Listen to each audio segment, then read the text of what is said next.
What's good, everybody? It is your girl, Ticket to Shun, right here at All Things Ruthless, home of the Ruthless Addicts. With that being said, here we go to dive into Carl Weber's The Family Business, episode number 2. Desperate times calls for desperate measures. Now, if you're checking out, if you're trying to find your episode 2 on BT Plus right now, they've deleted it. I think they're going to re-upload it because there was some malfunction with the music. With that being said, let me skip over this part, but let me tell you, Rio is outside of Lojack's he's outside of his business, and because he's ready to go in, he's ready to pop a blicky on him, he's ready to get fill him with some pellets because he wants to know who snatched up him and his mom, who was the one that carjacked he and his mom. Now we see Lojack, and he's inside. He receives a phone call from someone, and they're saying, let's have drinks. Let me come through. We're gonna have drinks. And he's like, okay, I'm cool with that. I'm absolutely cool with that. Now we know that Lojack and London had been kicking it on the last season, but now it's gonna really, really come to light. We also see where London is getting ready to leave the crib because she got to go get her groove back. Like, Stella needs to go get her groove back. So again, we know that she is the one that's on the phone with Lojack. Get ready to go meet up so that they can have their drinks. Like I said, y'all. And then we also, once again, we're back with Rio. Rio is trying to figure out, Rio is ready to, blast off on Lojack because he and his mom, they were, pulled up on. They got carjacked. So he wants to know who it was, and Lojack knows who it is, but he doesn't want to tell him. He wants to pretend because, of course, it was Lojack's nephew and his family, that did the pulling up on. So we see Mariah, and I'm like, Mariah, no, Carrie, where are you going, honey? Please put that bag down and just sit down somewhere because you about to go outside. So, in other words, since the mama is away, Mariah is about to play. So, Mariah devises her own plan where she is about to run away. She has packed her bag. She has pulled it where the power has been, locked off, turned off, and everything. So when the security when the security sees that the lights are out, they'll have to go and check to see what's going on, and then that will give her space to run away. But unfortunately, this poor baby is looking for her daddy. She has no idea where Harris is. She feels like something is not quite right, but she just knows that she has not seen her daddy in a few days. Mariah is definitely missing her daddy, y'all. So then we see a moment where Sonya is having a conversation with Auntie Nene. Now, normally they have breakfast all together. However, Sonya is just saying she needs her man now. She does not want to wait. There's no reason why she should have to wait. She needs her man now. And so Sonya's like, well, the only one who can answer the questions of what happened are Chippy, Donna, as well as Elsie. And then we see this, and I am so disappointed. Once again, I am so disappointed in you, Junior. You laid up with the Tatianas, and don't forget about the fact that you actually have a wife. But he receives a call from his mama. Hey, mom. He receives a call from his mama, Donna, who has made her way back from the airport. Now, she had been calling him all morning, trying to get him to come and pick her up. However, he missed the phone calls, and then the last phone call that he finally got where he had to wake up, she said that I'm on my way home and I should be there in about 20 minutes. Now he's got to rush and get these two chicks out of his crib. Boy, not just his crib, it's his mama crib. And he's like, I live here with my mama too, and they looking at him like a scrub, but it is what it is. So then we see where London has crept back into the crib, y'all. She crept back in. She was doing the whole walk of shame. And I ain't judging you, London. I'm not judging you, girl. Sometimes you gotta sneak out. You gotta do what you gotta do, but you got to come back home before it's time for your kids to wake up. Now, keep in mind, y'all, this is early in the morning, but she does. She finally makes her way, and Auntie Nene is laughing and like, girl, get your groove back and all that stuff. And of course, Chippy is a little judgmental, but Chippy, you can't judge nobody at this point. So then we see Dr. Richardson as well as Elsie at this clinic.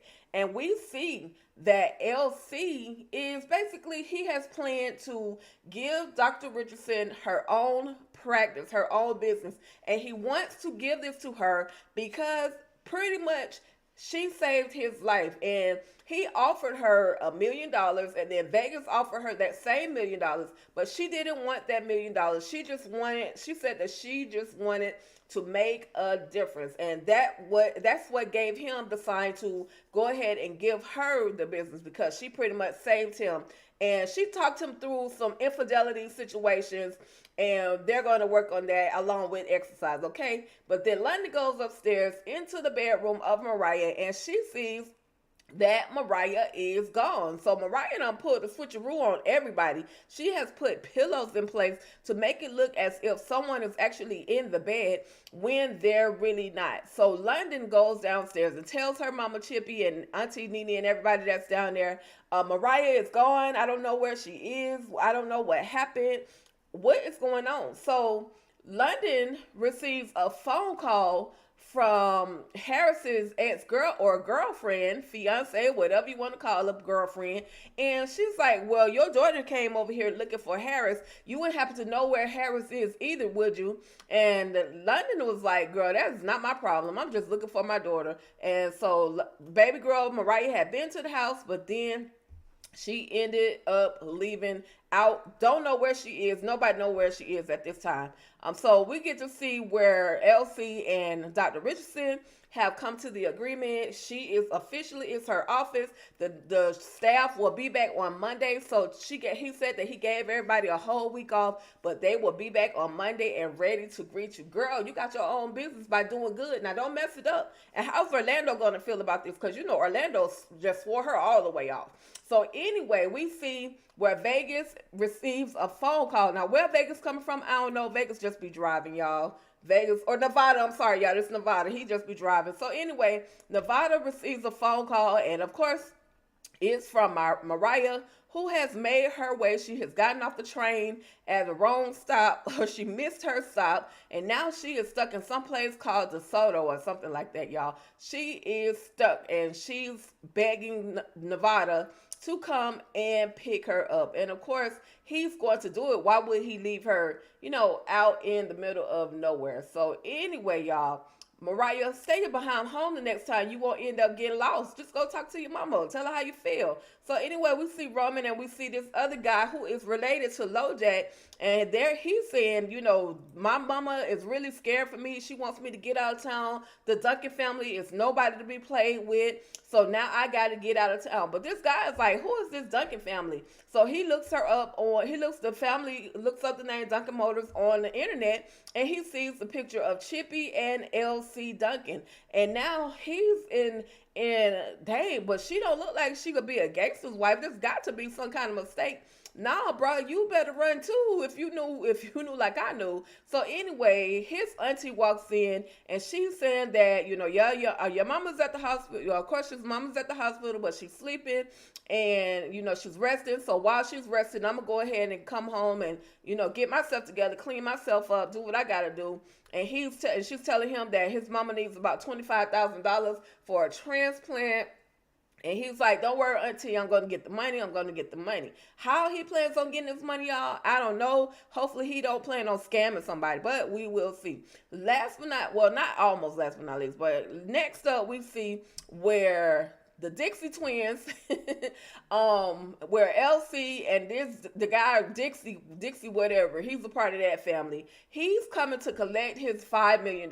But not only does this man want his $5 million, and LC gives him the $5 million, but he gets greedy and tells LC, boy, you got to pay me $1 million a month. Not including this $5 million, but I need $1 million extra every month. And Elsie is like, what the heck you mean give you $1 million extra every month? No, we not doing that. Like, no, I'm LC Duncan. You just don't know who you messing with. So LC is just letting her know, bruh, I'm not giving you $5 million. You can wrap that up. You can find another way to get it, because I'm not giving you $5 million. So then we see where LC pulls out his blicky, and LC, like I said, he makes his little speech, make it known that I'm not with the shenanigans. And then he puts one center mass, y'all, literally center mass in the chest of this guy. And of course, the reason I know it's center mass because it's darn near close to his heart, which means he is out of there. He's gone. He either going to suffocate on his own blood, or his heart is going to stop. But either way, you guys, this dude is out of there. So this makes LC feel so good that he gets Chippy on the phone and is like, baby, when I get home, I want you to have on that sexy outfit that you normally wear for me.